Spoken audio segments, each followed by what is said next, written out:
បានជម្រាបសួរលោកគ្រូថ្ងៃនេះខ្ញុំនឹងមកបង្ហាញអំពីរបៀបចូលទៅកាន់ថ្នាលបឋម PHP ចំនួនថ្មីរបស់យើងនៅពេលដែលលោកគ្រូទទួលបានលេខកូដអ្នកប្រើក៏ដូចជាលេខសម្ងាត់ពី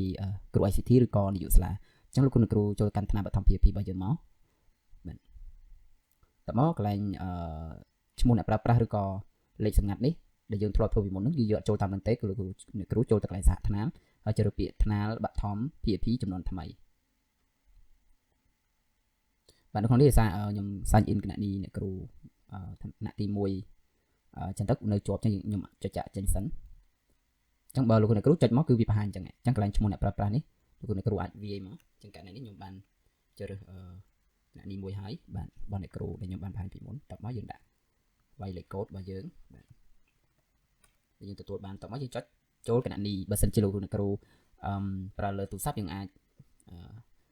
វាពាក្យ PHP ដូចគ្នាដែរហើយតមកលោកគ្រូចូលទៅកន្លែងសហថ្នាលមកទៅកន្លែងថ្នាលបឋមចំនួនថ្មីនេះមកហើយយើងមានកន្លែង scan នេះគឺលឿនជាងបាទអញ្ចឹងខ្ញុំចូលគណនីមកតមកខ្ញុំចុច never ចុច save ក៏បានដែរអញ្ចឹងនៅពេលដែលយើងបញ្ចូលសិស្សថ្នាក់ទី1ហើយបាទគ្រូថ្នាក់ទី1ក៏អាចចូលទៅកន្លែង logo គ្រូនេះបាទតមកគាត់អាចចូលកន្លែងគ្រប់គ្រងសិស្ស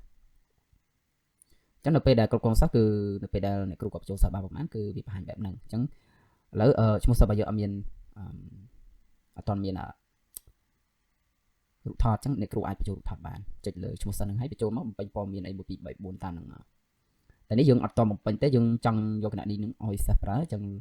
អ្នកគ្រូអាចទាញ QR សិស្សអាចចុចអាហ្នឹងមក